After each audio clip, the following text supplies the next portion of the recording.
mistério da BR-116. Casos reais e assustadores na rodovia da morte.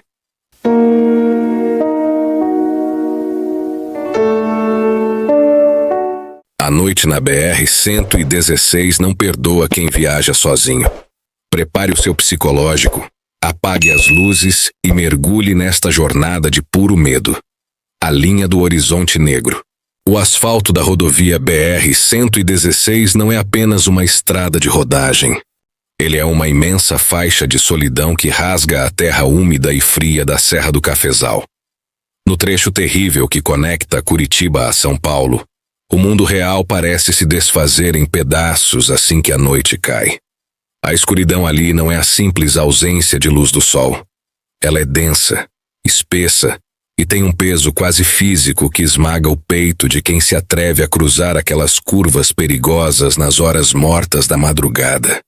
A névoa cinzenta surge dos abismos profundos das montanhas sem aviso prévio. Ela flutua sobre as pistas como se fosse fumaça de algodão podre, engolindo os faróis fortes dos caminhões e transformando as placas de sinalização em silhuetas disformes que parecem vigiar os motoristas que passam. Afonso conhecia cada centímetro daquela rodovia que muitos chamavam de Rodovia da Morte. Aos 50 anos de idade, ele já tinha visto de tudo ao longo de suas 3 décadas de profissão. Ele já tinha desviado de acidentes feios com várias mortes, enfrentado pistas perigosas cobertas por óleo diesel e passado noites em claro com o caminhão quebrado no acostamento escuro. Seus olhos estavam sempre vermelhos e pesados de sono, e sua pele tinha a cor seca do couro castigado pelo vento das estradas. Ele não acreditava em assombrações ou conversas fiadas de botequim de posto.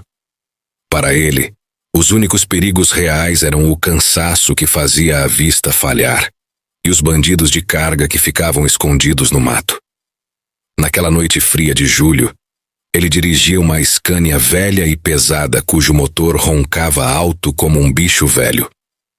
O painel de instrumentos brilhava em um tom verde fantasmagórico que iluminava o seu rosto cansado na cabine escura. O frio da serra começou a entrar pelas frestas das borrachas gastas das portas. O vento assobiava forte nos vidros laterais com um som agudo que lembrava o choro baixinho de uma criança abandonada. Afonso pegou a sua garrafa térmica com a mão direita. O café dentro dela já estava amargo, velho e frio, e não fazia mais efeito nenhum contra o sono pesado que começava a pesar em suas pálpebras. A estrada estava completamente vazia. Nenhum carro de passeio ou caminhão passava na direção oposta, e os seus espelhos retrovisores mostravam apenas um imenso vácuo escuro atrás da sua carroceria de carga. O mundo ao seu redor tinha se reduzido ao feixe de luz amarelada dos faróis e ao asfalto preto, que parecia esticar-se até o infinito. De repente, a temperatura dentro do caminhão despencou de forma drástica. Ficou tão gelado em poucos segundos que a respiração de Afonso começou a virar fumaça branca dentro da cabine trancada. Ele esticou o braço com pressa e ligou o aquecedor no nível máximo. O ar que saiu das saídas de ventilação veio com um cheiro horrível de poeira antiga e mofo estagnado. Um aroma estranho que lembrava muito a terra molhada de um cemitério recém-aberto. Os faróis da Scania iluminaram uma placa de metal torta na beira da estrada que marcava o início de um trecho sinuoso e perigoso. Ali o asfalto parecia exercer uma força magnética estranha, puxando as toneladas do caminhão em direção ao acostamento da direita. Afonso firmou os braços e olhou pelo vidro lateral para checar o mato alto que crescia na margem da pista. No meio das árvores escuras da floresta atlântica, algo se moveu com extrema rapidez. Não era um animal da floresta como um lobo ou uma capivara. Era um vulto com formato humano. Uma sombra densa que conseguia ser ainda mais escura que a própria noite ao redor. O vulto não estava parado olhando o caminhão passar. Ele estava correndo.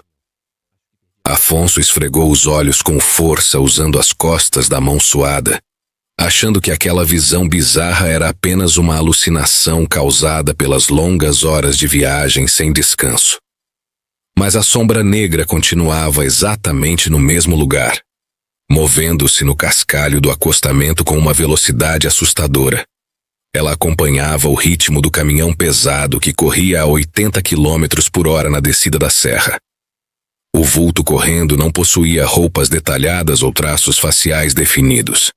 Era apenas uma silhueta rasgada na escuridão profunda da madrugada.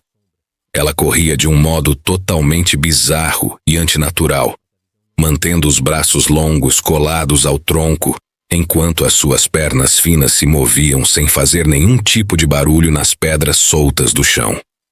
O coração de Afonso deu um solavanco violento dentro do peito. O medo verdadeiro é uma sensação física que gela o sangue nas veias e aperta o estômago até causar náusea. Ele afundou o pé direito no acelerador com força, e o motor turbinado da Scania soltou um urro alto que ecoou pelo vale escuro.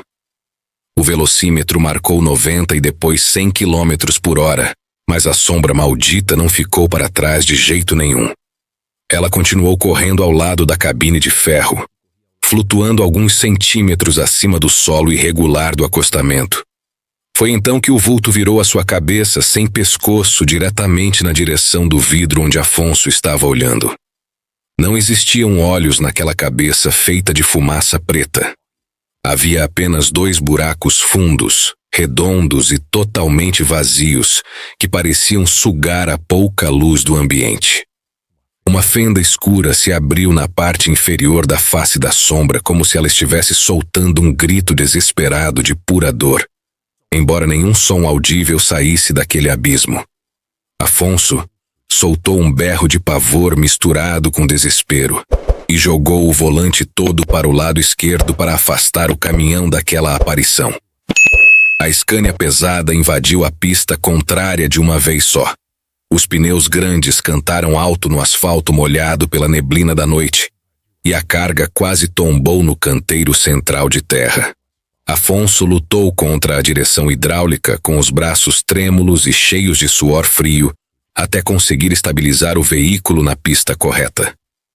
Ele olhou rapidamente pelo espelho retrovisor esquerdo para ver o que tinha ficado para trás. Não havia absolutamente nada correndo na estrada, e o acostamento estava deserto e silencioso. Apenas a névoa branca começou a fechar-se de novo sobre o asfalto, como se estivesse escondendo um segredo terrível que não pertencia ao mundo dos vivos. Afonso sentia suas mãos tremerem tanto que ele quase não conseguia segurar o aro do volante com firmeza. Ele guiou o caminhão devagar pelos próximos 10 quilômetros, até que avistou as luzes fracas e piscantes de um posto de combustível abandonado na beira da rodovia BR-116. Era um lugar decadente e mal cuidado, que parecia saído de um pesadelo ruim. O letreiro antigo de neon estava quebrado e velho, e apenas 2 letras brilhavam em um tom vermelho doentio no meio da neblina da serra. O pátio de terra batida estava cheio de poças de água suja que refletiam a luz fraca das lâmpadas dos postes de iluminação.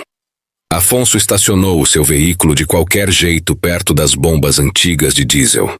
Ele precisava urgentemente pisar em terra firme e encontrar qualquer pessoa viva para afastar os pensamentos terríveis que martelavam a sua mente. Ele abriu a porta e desceu os degraus da cabine sentindo as pernas fracas como se fossem feitas de geleia mole. O ar da noite lá fora estava congelante e cortava a pele do seu rosto como pequenas lâminas de barbear. O silêncio daquele posto isolado era pesado e sufocante, quebrado apenas pelo barulho de uma lona rasgada que batia contra a carroceria de um caminhão velho estacionado nos fundos escuros do pátio. A lanchonete do posto tinha uma porta gasta e suja de gordura velha.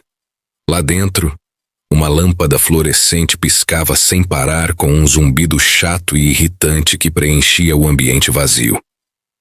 Atrás do balcão de madeira compensada, estava um homem muito velho de cabelos brancos e ralos, cuja pele do rosto era cheia de marcas profundas do tempo.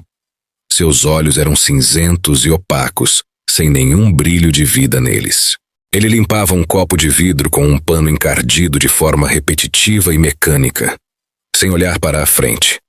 Afonso sentou-se em um dos bancos altos de metal e tentou puxar assunto para quebrar o gelo daquele lugar sinistro.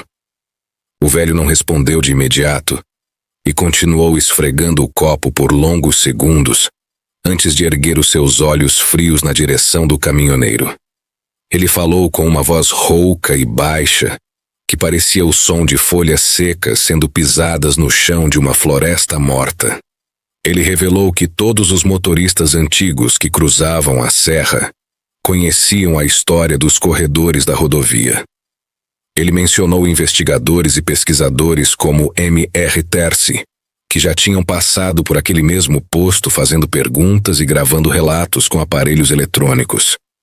O velho explicou que na década de 70, um grave acidente de trabalho tirou a vida de 3 operários que reparavam o asfalto da pista durante a madrugada. Um caminhão sem freios passou por cima deles e arrastou os seus corpos despedaçados pela BR-116. O asfalto bebeu o sangue daqueles homens e as suas almas ficaram presas na rodovia para sempre, condenadas a correr ao lado dos veículos na tentativa inútil de fugir do impacto que destruiu as suas vidas. Afonso largou o dinheiro do café amargo no balcão sem terminar de ouvir e saiu correndo dali, sentindo que o medo estava prestes a paralisar o seu corpo inteiro. O caminhoneiro subiu de volta para a cabine protetora da Scania e bateu a porta com força para se trancar contra o mundo exterior. O barulho do trinco de metal ecoou no pátio deserto do posto, como um tiro de advertência na noite escura. Ele girou a chave na ignição e o motor a diesel voltou a funcionar com um estrondo pesado que fez toda a estrutura de ferro tremer. Ao olhar para o banco do carona, Afonso notou que o espaço estava vazio, ocupado apenas pelas suas notas fiscais de carga e algumas ferramentas enferrujadas. Mesmo assim, uma sensação incômoda de estar sendo observado de perto fez os pelos dos seus braços se arrepiarem por completo.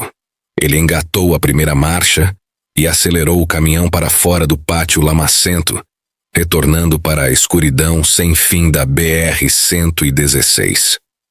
O imenso veículo de ferro começou a andar para a frente com velocidade. A última sensação do caminhoneiro antes do impacto final foi o deslocamento de ar gelado provocado pelo para-choque de ferro que vinha em sua direção para cobrar a dívida que a estrada exigia de todos aqueles que viajavam sozinhos no meio da noite. O silêncio que se seguiu ao impacto foi o som mais assustador de todos. Não houve barulho de metal retorcido. Não houve dor. Houve apenas o vazio. No dia seguinte, quando o sol fraco da manhã tentou rasgar a névoa eterna da Serra do Cafezal, a viatura da Polícia Rodoviária Federal parou no quilômetro 100. O caminhão Scania estava lá, prensado contra a mureta de proteção. Lá dentro, o corpo de Afonso estava estendido sobre o volante. Seus olhos estavam arregalados, congelados em uma expressão de puro pavor. Suas mãos ainda apertavam o aro de borracha com tanta força que os policiais precisaram usar ferramentas para soltá-las. O laudo oficial diria: parada cardíaca por estresse severo. Um susto no escuro. Mas o sargento velho, aquele que já tinha visto fios de cabelo ficarem brancos em uma única noite naquela estrada, não olhou para o corpo. Ele caminhou até a lateral do caminhão e acendeu a lanterna, apontando-a para o chão de terra batida do acostamento. Havia pegadas na lama, pegadas de pés descalços, profundas e frescas. Elas saíam da floresta e subiam a rampa em direção ao asfalto. Mas o que fez o sangue do sargento congelar foi o segundo par de pegadas logo atrás delas. Eram marcas de botas pesadas de borracha. O mesmo modelo de bota que Afonso usava. As pegadas do motorista seguiam os passos dos mortos, entrando direto na pista preta e desaparecendo abruptamente no meio da faixa branca. O sargento desligou a lanterna e olhou para o recruta trêmulo ao seu lado. Sua voz saiu como um sopro frio, recolha as coisas dele. E nunca, jamais olhe pelos retrovisores quando cruzar essa serra depois da meia-noite. O sargento sabia que algumas verdades são pesadas demais para serem suportadas. Histórias terríveis como esta, baseadas em relatos reais de quem vive no limite entre o nosso mundo e o além, são o combustível do canal News Web Doc. Se você tem coragem de ir mais fundo na busca por respostas e quer apoiar essas investigações, inscreva-se no canal News Web Doc. Ative o sininho para não perder nenhum vídeo e deixe seu comentário. A próxima história pode ser a sua.